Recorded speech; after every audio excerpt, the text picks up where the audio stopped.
नमस्कार किसान भाइयों, आज हम गेहूं की सिंचाई प्रबंधन के बारे में बात करेंगे। जैसा कि आप देख रहे हैं, हम आज एक गेहूं के खेत में खड़े हुए हैं। ये फसल लगभग 20 दिन की हो चुकी है और लगभग पहली सिंचाई अगर की मैं बात करूं तो बुआई के 21 दिन के बाद करनी चाहिए। तो इसके अंदर जो ट्रिलिंग की स्टेज है, कल्ले हैं वो बहुत अच्छे फूटते हैं। तो कल्ले जब अच्छे फूटेंगे तो इसमें पैदावार भी बहुत अच्छी होती है। अगर मैं टोटल सिंचाई की बात करूं तो गेहूं की फसल में पूरे जीवन काल में 5 से 6 सिंचाई लगानी पड़ती हैं हमको। और अगर हम जो सिंचाई प्रबंधन है अच्छे तरीके से करेंगे, ज़्यादा पानी नहीं लगाएंगे, अच्छी देखभाल करेंगे, तो उसमें जो कैपिलरी ट्यूब होती हैं, वाटर होल्डिंग कैपेसिटी होती है, वो अच्छी होती है और उससे फसल की पैदावार भी अच्छी आती है। और इसके अलावा अभी जैसे सर्दी का मौसम है तो पाले का भी मौसम है, कभी कभी पाला पड़ने लगता है, कभी कभी कोहरा आने लगता है। तो हमारे किसान भाइयों को इस फसल की पूरी तरीके से अच्छी देखभाल करने के लिए अगर पाला पड़ता है तो पाले में सिंचाई का विशेष ध्यान रखना पड़ता है। पाले का असर हमारी गेहूं की फसल पे ना हो।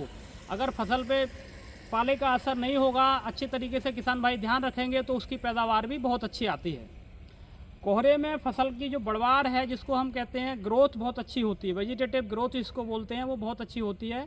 समय समय पर फसल को खाद और पानी उचित मात्रा में देते रहें, उचित मात्रा में सिंचाई करें तो इससे हमारा उत्पादन बहुत अच्छा आता है। अब मैं बात करता हूँ रोग नियंत्रण की।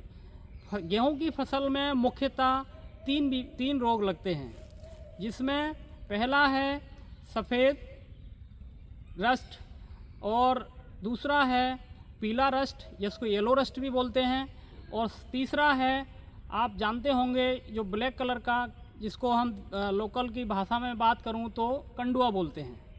तो इन सब से निजात पाने के लिए मैं आपके साथ कुछ दवाइयां हैं जो इन रोगों के नियंत्रण के लिए साझा करना चाहता हूं।